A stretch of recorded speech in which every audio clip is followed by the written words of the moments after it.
An airport the size of Dubai International needs to run like clockwork. Staying on time is critical to the smooth running of this 24-hour operation. Delay in any department has major consequences throughout the whole airport. This applies more to air traffic control than anywhere else. With 140 airlines flying to over 260 destinations from only 2 runways, air traffic control has to keep it all flowing smoothly. Stay with me, wind 1605 knots, clear takeoff 30 right. Minus frequency, wind 180 degree. It's the middle of the early morning rush, with the late-night turnarounds waiting to depart. Air traffic controllers have to manage planes in the air and on the ground. It's a highly stressful job that requires the ability to make critical decisions under pressure. Tess Toogood, an experienced air traffic controller, is handling all ground movements. It's learning how to take 3D and turn it into 4D, and the fourth one is time. And so when you're working in your mind, you're always planning ahead 1 minute, 2 minutes, 3 minutes. Where will all those aircraft be then?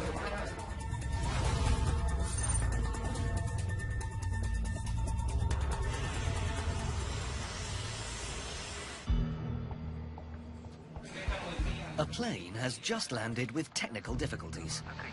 Emirates 39, okay, emergency in progress. I'll get back to you in about 2 or 3 minutes. They had smoke showing from behind. I'm not quite sure where it's from. Maybe a tire, maybe something else. So he's holding on the taxiway. The fire trucks are coming out to have a closer look, see what's happening.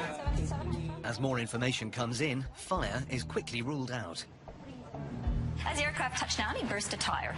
And so he managed to come off of the runway and then is held just off the runway. You don't want them to taxi very far in case there's a lot of debris coming off. Fortunately, in this instance, all passengers and crew are safe, but the runway might not be. If he's left debris on the runway, say a burst tire that's shredded everywhere, then it's a bigger problem. Debris on runways can cause accidents. It can be sucked into jet engines, causing damage and even fires. The runway is shut down, and its closure will have a big impact on all airside operations.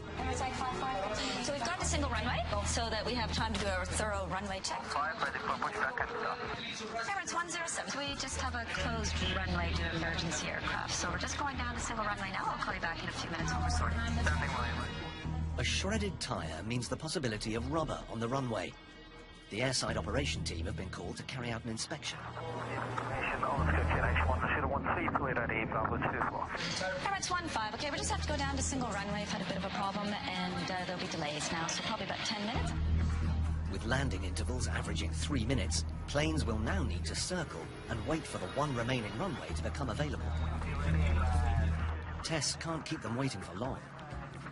We don't have a very large airspace here, so if we send a few around, they start mixing with the rest of our arrivals, and we get too many. We can't really hold in our airspace, so that means that the 2 holding bays we have in the air just outside our airspace will fill up very quickly. So if you can look at our stacks, if you go out on the radar, you can see how full they're getting. At one of the busiest airports in the world, operating with just one runway causes real pressure.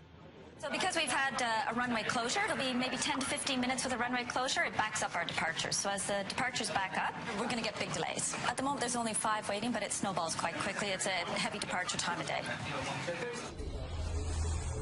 Getting the runway operational is out of Tess's hands. Meanwhile, the runway is being checked by a couple of vehicles who are out there picking up all of the debris. When they clear it and tell us the runway's back, we'll go back to 2 runway operation. Emirates 87, thanks for waiting. Hold position, contact Ground, 1835. Yeah, I'll put you in my queue, thanks. You're number 5 at the moment. Sounds good, Emirates 151. 707, thanks. Hold position, just stay with me. After a 15-minute delay, Tess finally gets the news she's been waiting for. Hi, firm. Yep, both runways are now open. Crossing now. It'll take Tess half an hour to get the backlog of departures cleared. Some days are very by the book and a bit dull, but most of the time we sit in the right seat and have a lot of fun. Cross runway 30 right and Papa 2 Echo 6. 85% of Dubai's population is expatriate, coming from over 200 countries worldwide. And today is the beginning of the Christmas migration home. It's one of the busiest days in the airport's history. Wow, this is busy. As airport services manager, it's Mel Sapawal's job to ensure this exodus makes it through the airport to their departure gates in time for boarding. 17,000 transfer load this morning, coupled with 11,000 joining, is quite a number. That's 28,000 passengers in the morning rush. A lot of activity here today. I want to make sure that everything's running smoothly.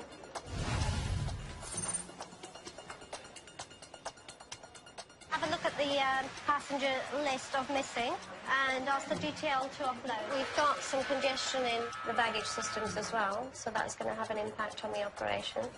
I'm starting to get a little bit worried. Let's have a look for you. Minutes later, Mel has to deal with her first passengers of the day, a family with young children. The gate for their flight to Mumbai has just closed, but the plane is still on the tarmac and isn't scheduled to take off for another 7 minutes. The flight is not gone. We require you to be at the gate 20 minutes before departure time. I know you did your best. The queues out there are so much. I know, it's a very, very busy day. We are checking. Okay, you're not allowing me to speak. The flight has departed. All right, but The flight is gone. I can only hear one person. All right, just give us a few minutes. We'll see what we can do. Mel turns detective to find out why these passengers arrived late. Was there a gate change on this flight? No gate change. No more, no more. And what time was the check-in done? These passengers had cleared through the scanning process at check-in at 8:30. So if we allow for the congestion, it really doesn't give them enough time to get to Concourse C. Mel establishes that the passengers were not late checking in, so it might be down to congestion. Sometimes you might get scenarios that are quite heart-rendering and you can fully understand the situation of the person involved. It's always very, very important that you remain calm. I have an option for you in 4 hours. Do you wish to take that option? This flight has departed. Carrying baggage, babies, how can you expect a customer to go up there, walk and come back down? Why duty free I for no understand, reason at sir. all? I totally understand. No, wait. Okay. Let me give you the option to travel on the next flight. Do you wish to take that option? We don't have any other option, right? Okay. Do you want to take a seat inside here and we'll start your processing? This is not fair. I will never come again by Emirates. Okay. Just have a seat. This is not fair. Just have a seat. How it can happen like this? Private How can children. the flight go without taking the passengers? Even Based on the circumstances and because she's traveling with children and based on the timings that are in the system, we're going to accommodate her on the afternoon flight. We're kind of shocked to see the queues here. We never expected we've traveled to this airport before. And we are walking towards the destination. Not that we're wasting any time. We've missed our flight. It's very sad, though. Okay, which flight? We've got your next boarding cards for your next flight. So the first thing I need you to do is just to check that you've got all your passports. 2 minutes later, Mel's called to deal with another passenger who has missed her flight to Dakar. It's too late. Offloaded. Offloaded. You've missed your flight. At the time. 9:55. How to do now? Now you have to make another booking for the next flight. Where? The transfer desk. Transfer We'll desk, guide you Gary. to transfer desk. When? I will guide you to the transfer desk. This lady on the car. I tell him, help me. She don't help me. Oh, that's a shame. I tell him, help me. My flight will go.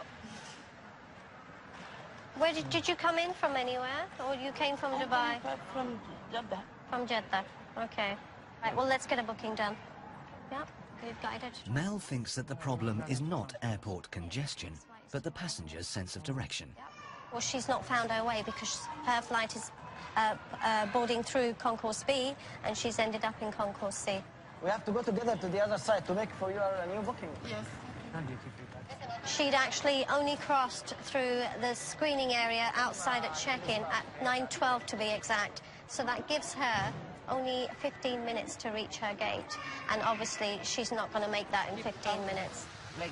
But Mel decides to exercise discretion and organises a seat on the next flight to Dakar, leaving tomorrow morning. Thank you, sir. It's my job to prioritise and to assess and to evaluate and see what the next course of action is. For this passenger, Mel has arranged a complimentary night at the airport hotel.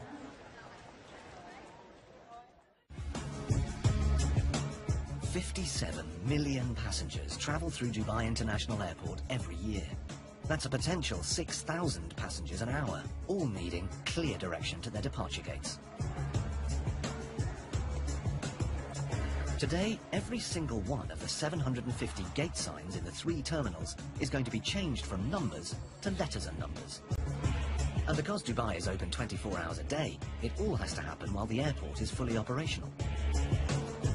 If it goes wrong, passengers may be confused, lost, and miss their flights.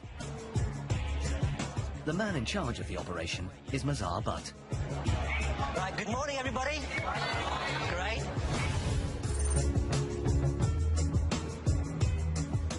Thank you very much for coming today. It's a historic day for Dubai airports, because I don't think any other large airport in the world would even attempt to do what we're doing today. We're going to change close to 800 signs in about 8 hours in a live airport operation. Any passenger confusion during the sign change could lead to chaos. 100 extra personnel have been enlisted to ensure passengers have the assistance they need if things don't go exactly to plan. Their duties today will be specifically to make sure all passengers understand where their gates are, and if they are confused about the gates, they'll make sure they can give them some information, give them a map, and guide them to their gates. How many are here? Tim Woodstock is Mazhar's number 2. It's his job to liaise with the teams on the ground and keep Mazhar up to date with progress. Into the teams, you take away your teams, and Khalil Nur will take over and may help you. No hiccups so far. Looks like we've got things on plan. Fingers crossed. Fingers crossed. It's an operation that needs to be managed meticulously. What we should do is start recording everything on the maps here. Yeah, we could do. Yeah. We can go through the map bit by bit once progress is over to find out where the issues are and direct the team out there. Keep it simple. We've got a plan. Let's follow the plan. Good enough to go, isn't it? Straightforward enough. You know, we've planned it to the nth degree now. Not much more we can do, is there? Right, so good luck, guys. Let's do it. I hope we're all up for it. Research has shown that combined letters and numbers is easier to follow than numbers only. The switchover has to happen as quickly as possible, so passengers don't get confused between the old and the new signs. But there's a catch. First, they remove the old number signs. Then they attach the new letter and number signs. And finally, they stick on temporary old ones. As soon as the teams get the green light from Mazhar, the old signs can be ripped off to reveal the new ones. When the systems all change over, we literally just have to reveal that sign, and then within a matter of seconds, that sign has then changed from old content to new. With the CEO of Dubai Airport, Paul Griffiths, checking on progress, the team is under real pressure to deliver. We thought, for customers who don't perhaps travel that often, much easier to memorise an alpha letter and 2 numbers. So A12 is easier than 312. So, Matt, All going to plan, touch wood. excellent.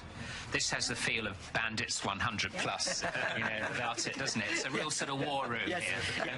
Great news. In a live environment, there is no second chance here. We can't suddenly stop aeroplanes arriving and departing. So somehow the team have got to get this away and get it done in the shortest possible time. If we get a glitch, then the knock-on impact could be massive and very quick to build up. They all know what they have to do. They should be working as per the plan in their allocated zones. If you can just give me a quick update every 15-20 minutes. Just as Mazhar is about to go live with the signage switchover, up in HQ... And do you want to keep them all in C1, or do you want to put some in C1 and some in C2? he gets a call from Tim Woodstock informing him that one of the crews responsible for changing the signs has gone missing.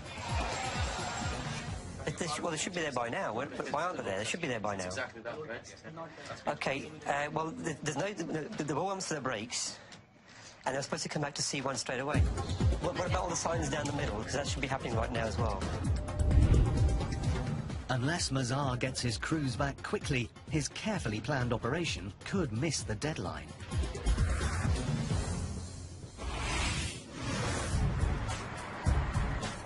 Dubai International is expanding to accommodate 15 million more passengers.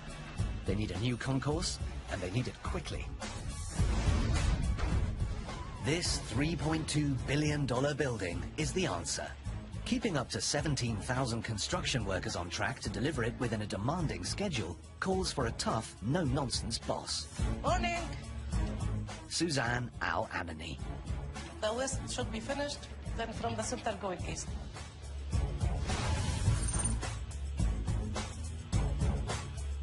You know, all these panels around the escalators and all these stainless steel and bits and pieces. With the completion date under a month away, Suzanne has called in the main contractors to check the build schedule is on target. Okay, how long it will take you to finish installation? In 3 to 4 weeks, we should be... 3 to 4 weeks? Yes, this is our target, but obviously this is a conservative target and we'll try to finish earlier than that. For everybody, honestly, now, there is no more room to hide things.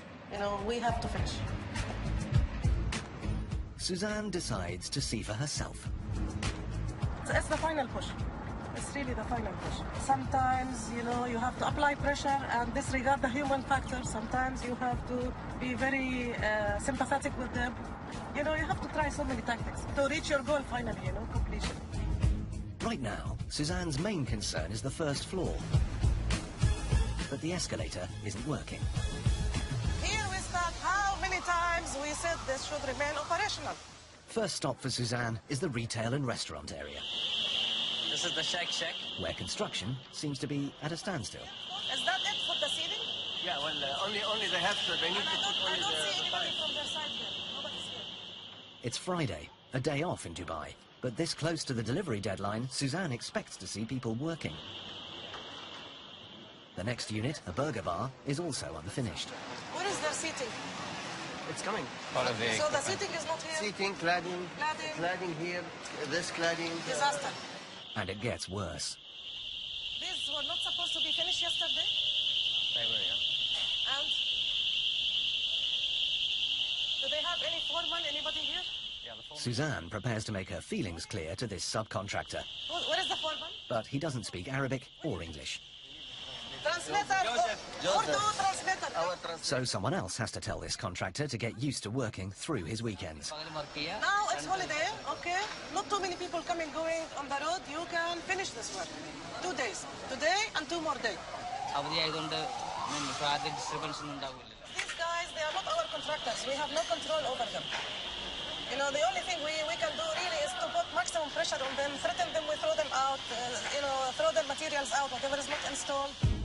Wherever Suzanne looks, the subcontractors are behind schedule. But here it still looks like a construction site. And here, this guy with the big seating, come on, it should have finished. Concourse furniture is still in plastic wrapping.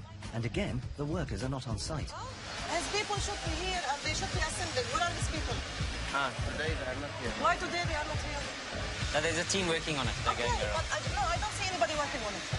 No, not this particular one, no. You know, no excuses. And it's not just the workforce that's absent. Materials are also missing. When are we getting these pieces here? Within the next 2 or 3 days. Plenty of panels are coming in from the factory now. I want to see really a dedicated team on these things. Before the panels can even be fitted, yet another subcontractor has to connect the water supply. Okay. What is missing here from your side? Connection is good tomorrow. Maybe. Tomorrow you make connection. Yeah, but other than that, we are ready. You know, we are at a time in the project where we have plenty of small things. All these small things, they will turn out to be, you know, impossible to finish. That's a problem. You know, it's not difficult, it's not bulky stuff, it is small things which take forever to finish. Even when the right materials are on site, they can't be installed because the subcontractors don't know where they are. Finished. Come here. Yes? Is this finished? What is the problem here? The cladding is here. I want to see it finished. Coordination. Tomorrow. Coordination. Okay, let's continue. Suzanne's seen enough. No more weekends, better management. Something has to be done. I think you have from now up to Monday close of business to get your act together, all of you, and sort everything out. Really. Suzanne has given her team 3 days to get the build back on schedule.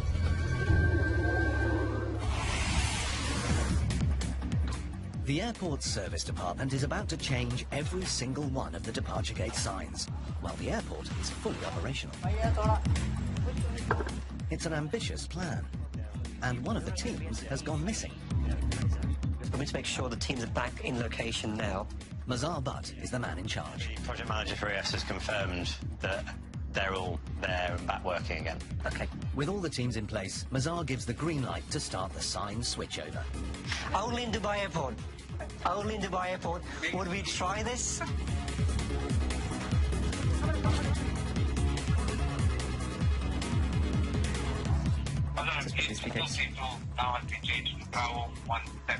Confirmed gate 232, now Bravo 17. This is the critical stage of the switchover, where passengers could easily be confused because the old gate signs and the new ones are being displayed at the same time in different parts of the airport. Copy, gate 231 now changed to Bravo 19er.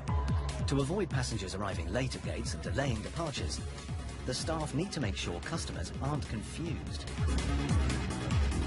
Mazar's team are off to a good start. Mazar, calling Mazar. Yeah, go ahead. Okay, central signage from gates 101 to 106 is now Bravo 1 to Bravo 16, complete. Repeat that, gates 101 to 106, now Bravo 1 to Bravo 1. Affirm new signage takeover is completed. Let's not get complacent. Yes, absolutely. Absolutely. I think everything works for you all. Well, the nature of the airport is anything can go wrong at any moment, so we have to be prepared for anything between now and close of play. And we still have a few hundred signs to change, so until we get those signs changed, we're not going to start saying we're done for the day. The target is by midnight tonight, not to have anyone wandering around the terminal still trying to find one of the old gates. With Bravo 14, we only had one issue with passengers at their gate that was a live flight. They actually got confused in the beginning, but that was rectified on spot, so no issues or impact on that gate. What about the scrolling message and these C1 It's already removed. That's okay, right? Next time. Yeah, fine.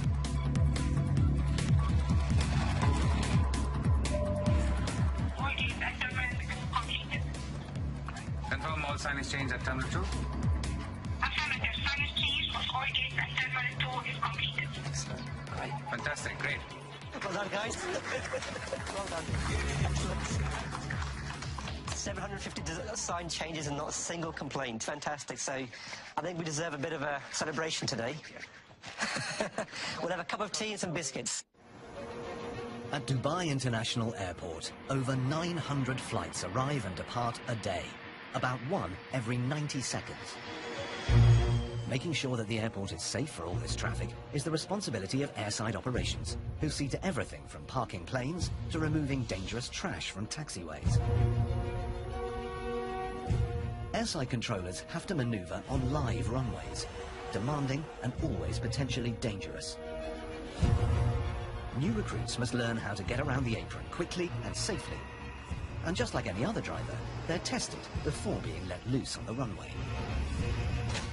So, we're going to do your manoeuvring area driving competency check today. Okay. So, John Taylor is taking a new recruit on his airside driving test. okay. Just remember, your ultimate aim is safety while you're driving out here, okay? If you're not sure, then stop.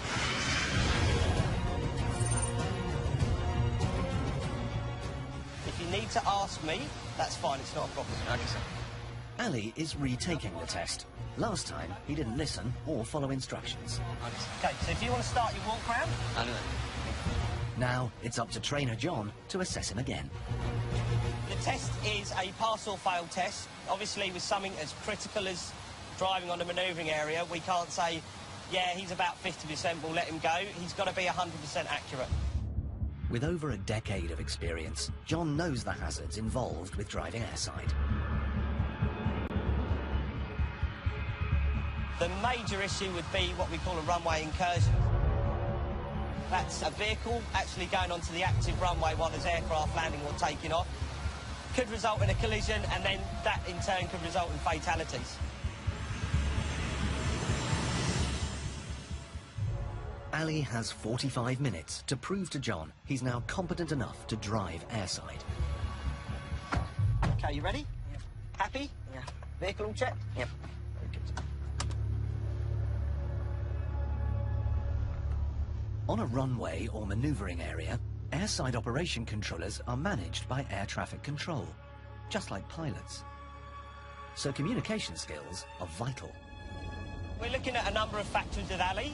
We're looking at how good his radio transmissions are, his position on the taxiway, We're actually going to use the closed runway so that we can assess his radio transmissions. Ali's still a rookie, so isn't allowed on a live runway. Fortunately, one of them is scheduled for closure. He just needs to get there, safely.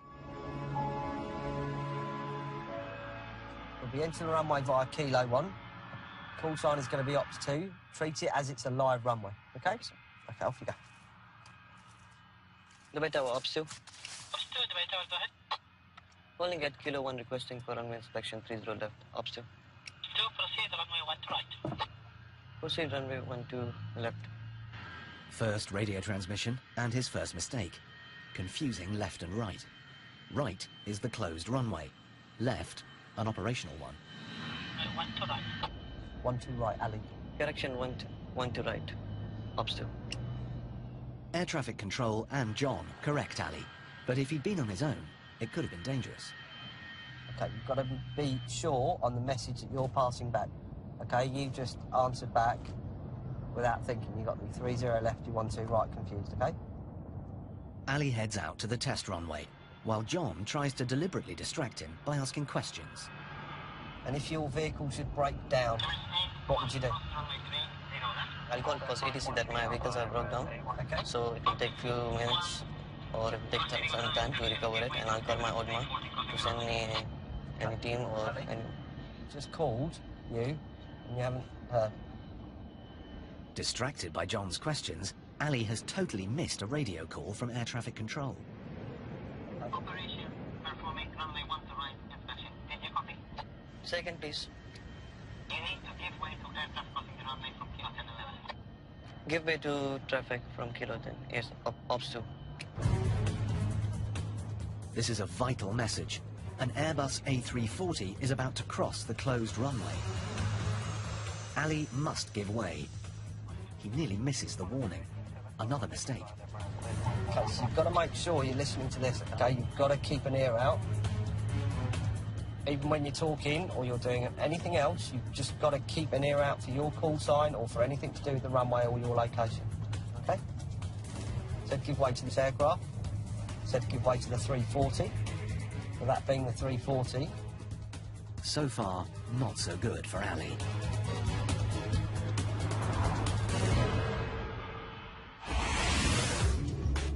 Emirates Airline is currently the world's largest operator of the Airbus A380, the biggest passenger aircraft on the planet. Over in the vast, heavy maintenance hangar, one of the airline's 31 A380s is undergoing routine maintenance checks. Mian Talat Abbas, an aircraft engineer with over 30 years of experience, is heading up the inspection. That's my job, my profession, my hobby. That's the only thing I know how to do. So.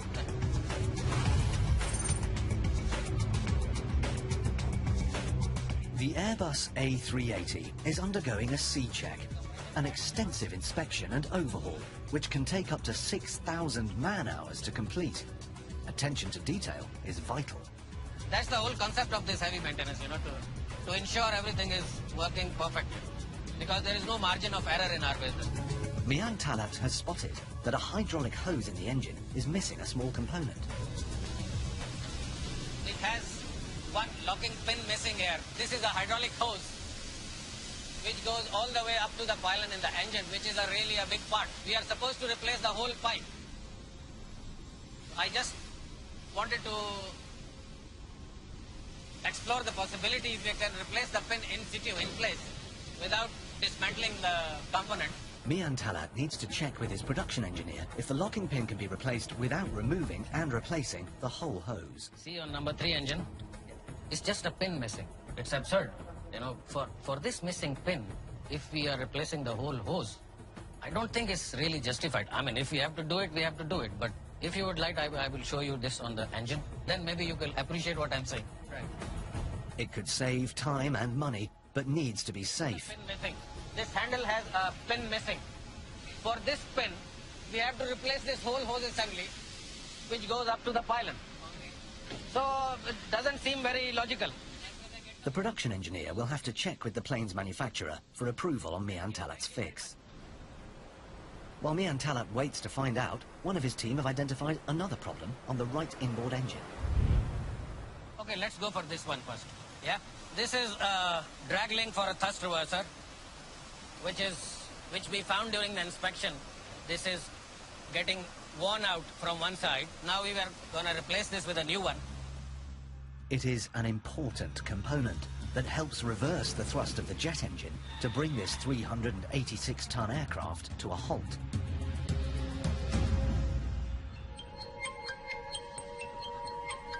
Mirror, where is my mirror? Hold this. Okay, this is fine. Okay, John, let's talk it up, huh? Even though Mian Talat has over 30 years of experience, strict rules insist that all work is checked. Yeah, for the chafing. It was an inspection finding. Just have a look, please. It's just a safety net so that the critical installations are correct every time. Thanks, Jason. Thank you. Don't take my torch and mirror. It's yours. Cool, good. Installation approved. Mian Talat and his team manually check that the drag link is functioning properly.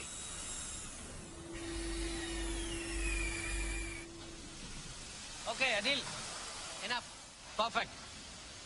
Beautiful. This is done. And Mian Talat finally gets the green light for the money-saving idea he had earlier. Airbus said it's fine. You can fly the aeroplane without replacing the whole pipe assembly. I managed to save a component, so it is good.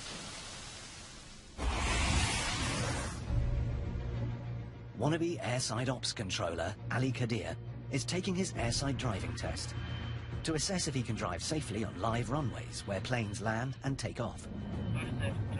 He got off to a bad start. He needs to improve his radio comms to stand a chance of passing. Instructor John Taylor offers some advice. Listen to what he's saying, okay? Take your time to answer him back. Okay? Analyse or listen to what he's telling you. Take it in. Make sure you've got all the correct information and call him back. Runway 12 right vacated via Mike 7. Ops 2. So you can proceed now, Mike 7, proceed runway 12 right. Proceed runway 12 right via Mike 7. Ops 2. Well done, that's good to see. Nice and easy, let it flow. Don't try and sound like a robot. And you thought about what you were saying then. Proceed runway 12 right and stop bar please. Ops 2. Go now, thank you. Confirm. Ignore. So there's no bar and the maintenance, you can proceed runway 12 right. Proceed runway 12 right via Mike 17. Ops 2. Okay, give him a chance to answer. Ali has jumped the gun and needs to wait for a response from control. Remember, it's not just you, he's looking at everybody on the airfield, okay? He's looking at crossing the aircraft, he's got helicopters landing, he's got people going down the taxiways. So it might be that he can't answer you straight away. Runway section of exam over. Runway 30 right vacated and inspected. Ops 2. Thank you, sir. Time for the taxiway, mixing with planes maneuvering to and from the gates. Driving alongside pilots who at 15 meters from the ground might not even be able to see him. What are we going to do about this aircraft? I'll just go on the left side. Okay, and I'll go on Zulu. how would we be able to know what he's doing? Because I'll just monitor the frequency. Okay, what? Ali failed to switch his radio from air traffic control to ground control when he left the runway. Best thing to do is actually switch it to ground, okay? Then you can keep an ear out. You've got visual on this runway. Okay, what's the safe distance to cross in front of an aircraft? 300 meters. And behind? 200 meters. Okay, well done. By ground.